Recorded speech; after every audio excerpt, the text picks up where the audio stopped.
Hello viewers, அனைவருக்கும் மதிய வணக்கம். நான் இடையில் ஒரு 10 நாள் கேப் விட்டுங்க, வீடியோ போட முடியல.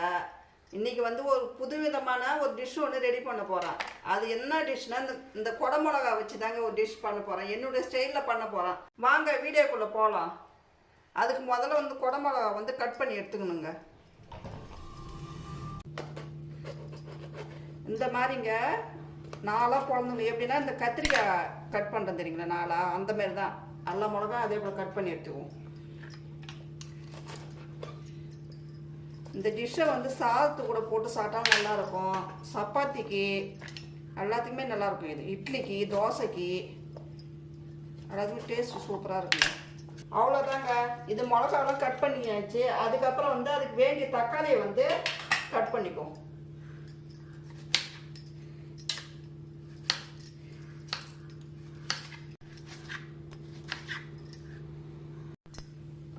தக்காளி கட் பண்ணி வச்சுங்க. வாங்க அது கூட வெங்காயத்தையும் கட் பண்ணி எடுத்துக்குவோம்.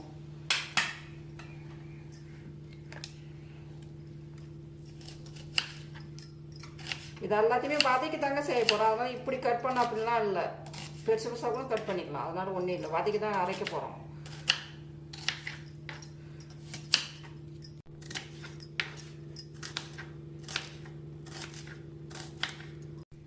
அவ்வளோதாங்க. வெங்காயத்தெல்லாம் கட் பண்ணி வச்சு இதையும் எடுத்து ஒரு பாத்திரத்தில் மாற்றிக்கும். இந்த கிரேவிக்கு வேண்டிய வெங்காயத்தெல்லாம் கட் பண்ணி எடுத்துட்டு வச்சுங்க. வாங்க வதக்கி எடுத்துக்கலாம். நாங்கள் வீடியோ அழகாக எடுக்கலாம்னு பார்த்தோங்க. ஏரியா கட் ஆகி போச்சு, கரண்ட் இல்லை. இருக்கிற ஒரு லைட்டை வச்சு தான் நாங்கள் வீடியோ எடுக்கிறோம். வானல் காஞ்சிச்சிங்க. இப்போ இந்த எண்ணெய் இதில்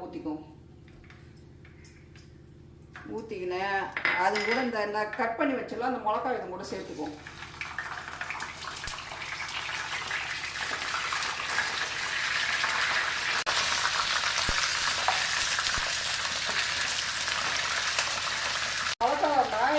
திருப்பி நாலு பக்கம் இது வதக்கணுங்க. இது கூட கொஞ்சம் சால்ட்டு கொஞ்சம் கலந்துக்கணும்.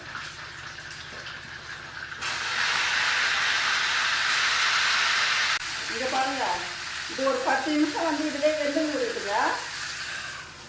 இது வேற அடுப்பு மாற்றிடும்.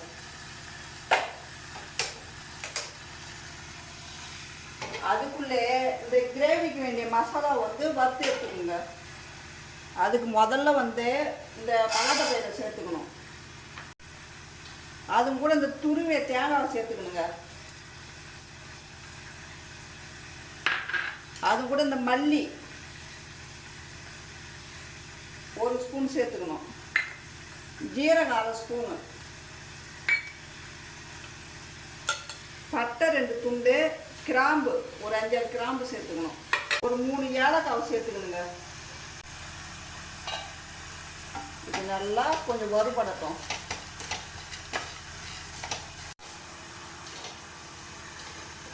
தேவைப்பட்டா இது கூட முந்திரி பயிர் கூட சேர்த்துக்கலாம். முந்திரி பயிர் இல்லைன்னா கசகசா ஏதாவது ஒன்று சேர்த்து அரைச்சினா கூட நல்லாயிருக்கும். டேஸ்ட்டு நல்லாயிருக்கும். அது அவங்க விருப்பம்தான். சேர்த்தாலும் சேர்க்கலாம், இல்லை சேர்க்காம விட்டாலும் விடலாம். நல்லா வதங்கிடுதுங்க. இது வேறு பாத்திரத்தில் மாற்றிக்கும். அடுத்தது இந்த வெங்காயத்தை வதக்கிடுங்க. இதுக்கு எண்ணெய்லாம் ஊற்ற தேவை. அப்படியே இதாக கலர் மாறினா போதும். அதுவும் கூடவே 2 பச்சை மிளகா,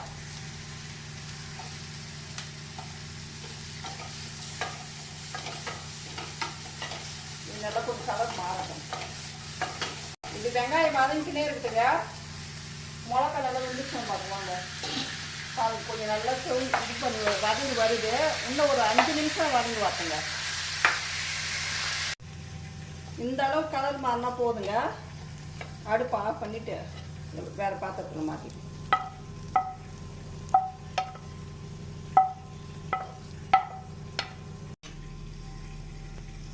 வாங்க. மிளகாவும் நல்லா வதங்கிச்சுங்க. நல்லா அதையும் வேறு பாத்திரத்தில் மாற்றி எடுத்துக்கணும்.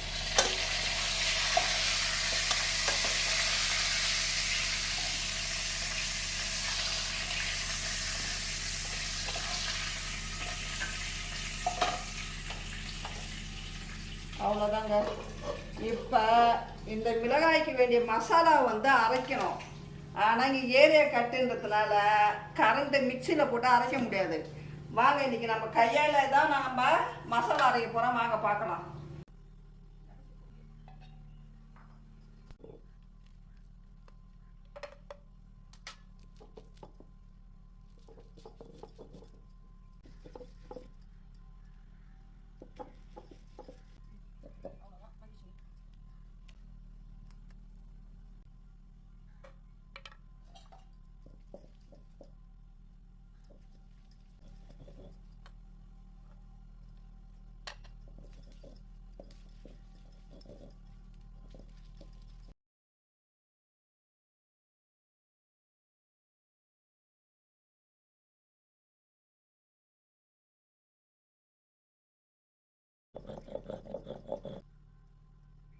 கிரேவிக்கு வேண்டிய மசாலாலாம் அரைச்சி எடுத்தாச்சுங்க. அதுவும் கூடவே ரசத்துக்கு வேண்டியதாக அரைச்சி எடுத்துனாச்சு. நான் அப்பா தாங்க அரைச்சி தாங்க பயன்படுத்துவேன். வாங்க போய் சமைக்க ஆரம்பிச்சிருவோம். வாங்க இப்போ இந்த மசாலாவை தாளிச்சு விட்டுக்குவோம். இந்த கிரேவிக்கு வேண்டிய மசாலா வந்துங்க இந்த மிளகா வதக்கணும் தெரியுங்களா, அந்த எண்ணெயிலே ஊற்றி வதக்க வேண்டியதான்.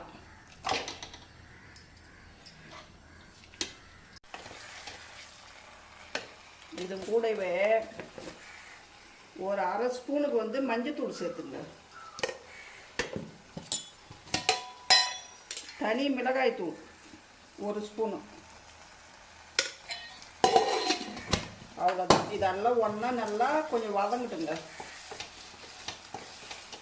சூப்பராக கலராக அழகாக இருக்குது பாருங்கள். இந்த டைமில் வந்து கொஞ்சோண்டு கருவேப்பிலை சேர்த்துக்குவோம்.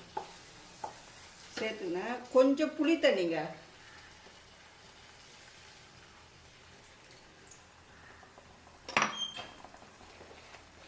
மசாலா அரைச்சோம்லங்க அதனுடைய தண்ணி, அது அம்மியை கவுன தண்ணி. அது எல்லாம் ஒன்றா சேர்ந்து ஒரு 2 நிமிஷம் வதங்கி வரட்டுங்க.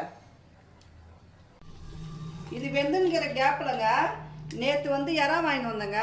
நேற்று சண்டேல அது பாதி சமைச்சிட்டு பாதி எடுத்து வச்சுக்கிறேன். இது இன்றைக்கி வந்து சைட் டிஷ் வந்து இந்த இறா தான். அதுக்கு வேண்டிய மசாலாவெல்லாம் போட்டு ஊற வச்சுடுங்க ஒரு 1/4 மணி நேரம். கொஞ்சோண்டு இந்த புளி தண்ணிங்க சும்மா லைட்டாக சேர்த்துக்கணும். டேஸ்ட்டு கொடுங்க நல்லா இறா. அதுவும் கூடவே கொஞ்சம் மஞ்சத்தூள், அதுவும் கூடவே இந்த தூளை கலந்துக்கலாம். இது என்ன தூள் தெரியுங்களா, நான் தனியாக வந்து மீன் இறாலாம் வறுக்கிறதுக்காக அரைச்சிதுங்க. இது எப்படி அரைக்குதுன்றத ஒரு நாளைக்கு ஒரு வீடியோ போகிறேன். இது வேறு எதுவுமே கலக்கவே தேவையில்லை. இந்த தூளை மட்டும் போட்டு மீன் வறுத்திங்கன்னு வச்சுக்க சூப்பராக இருக்கும். இறாவும் நல்லாயிருக்கும். இந்த மசாலா போட்டு நீங்கள் மீனும் சரி இறாவும் சரி உருளைக்கிழங்கு எல்லா வறுவலுக்குமே பயன்படுத்தினாங்க. அதனோட டேஸ்ட் எப்படி தெரியுமா இருக்குது, அந்த தந்தூரி சாப்பிட்டா எப்படி இருக்குன்னு தெரியுங்களா, அந்த அளவுக்கு இருக்கும். டேஸ்ட்டு சூப்பராக இருக்கும். அந்த மசாலா எப்படி அரைக்கிறது கண்டிப்பாக நான் வந்து ஒரு நாள் வீடியோவில் போடுறேங்க. இப்போ இதுக்கு தேவையான உப்பை சேர்த்துக்குங்க. இது கூட கொஞ்சோண்டு கருவேப்பிலை போட்டுடும். இந்த மசாலாவெல்லாம் இந்த இறா கூட வந்து ஊறட்டும். ஒரு 15 நிமிஷம் மூடி வைக்குங்க. வாங்க இப்போ இந்த கிரேவி எந்த பதத்தில் இருக்குதுன்னு பார்ப்போம். நல்லா வதங்கி வந்துடுச்சுங்க. 1 கிளாஸ் தண்ணி சேர்த்துக்கணுங்க. சேர்த்துட்டு இது நல்லா கிளறி விட்டுட்டு இந்த வதக்கி வச்சல மிளகா இதுவும் கூட இதை சேர்த்துக்கணும்.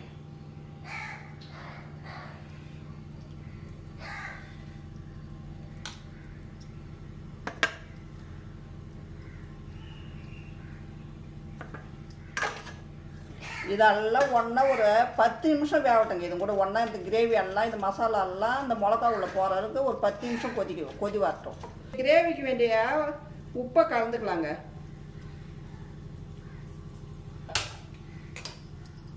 மாற்றி வச்சுட்டு இப்போ நம்ம என்ன பண்ணுவோன்னா இந்த ரசத்துக்கு வேண்டிய மசாலாவெல்லாம் ஒன்றா கலந்துக்குங்க.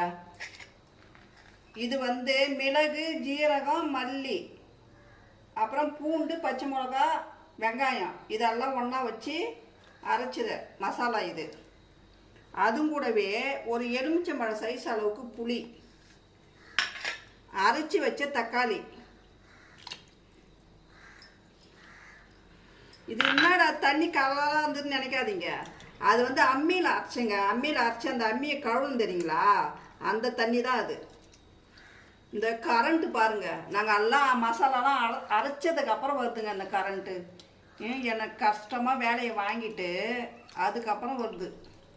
இதுவும் கூடவே இதுக்கு தேவையான மஞ்சத்தூளையும் சேர்த்துக்குங்க.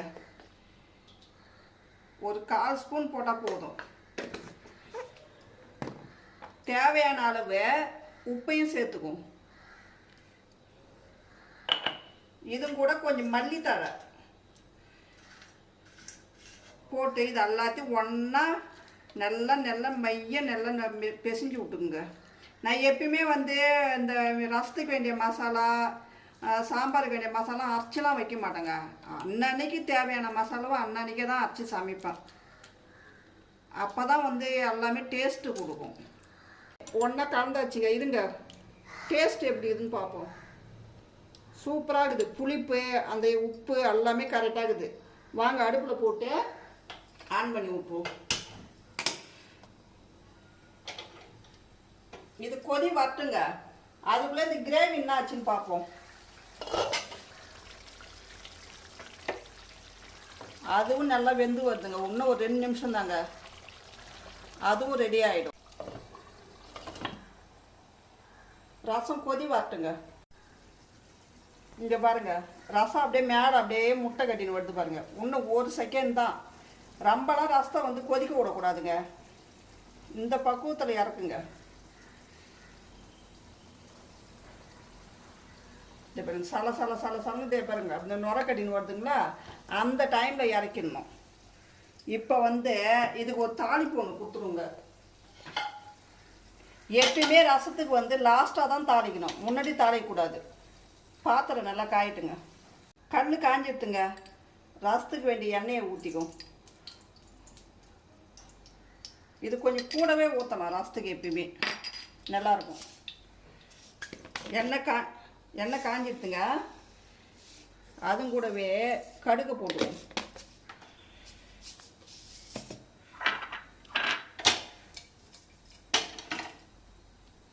கடுகு நல்லா பொரிஞ்சு வரட்டுங்க.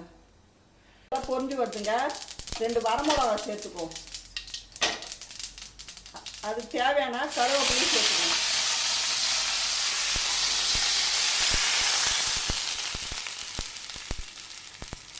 அவ்வளோதாங்க, ரசம் ரெடி. கொஞ்சோண்டு தலை மேலே கொத்தமல்லி தழை தூவி மூடி வச்சுட்டா வேலை முடிஞ்சிச்சு. அடுத்தது வந்து இறாவை வறுத்து எடுத்துருவாங்க.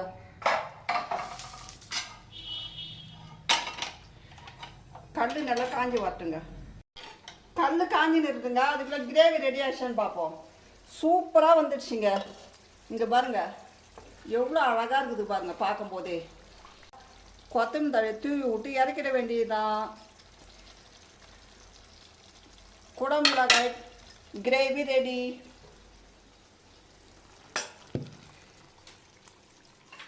வேறு பாத்திரத்தில் மாற்றிக்கும்.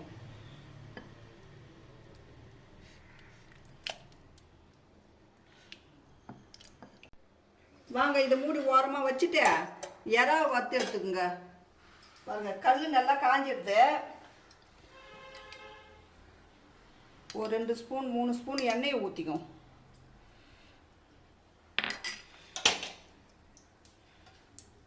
மறுபடியும் இங்கே கரண்ட்டு நின்று போச்சுங்க. என்னானே தெரியலங்க. இன்றைக்கி நிறைய அடிக்கடி சும்மா ஒரு மணி நேரத்துக்கு ஒரு தடவை கரண்ட்டு நிறுத்துறேன். என்னானே தெரியல. வாங்க, இறா மசாலாலாம் ஒன்றா சேர்ந்துடுது. இப்போ நம்ம போட்டு வறுத்து எடுத்துக்குவோம்.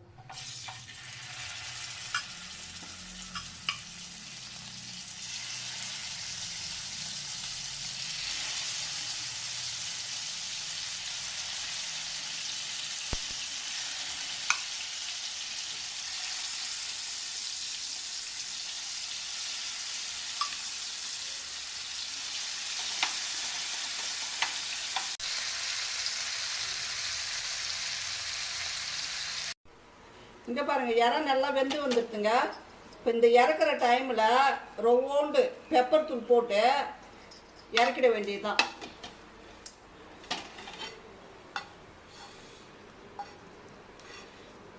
இறா வந்து ரொம்ப வேக விடக்கூடாதுங்க.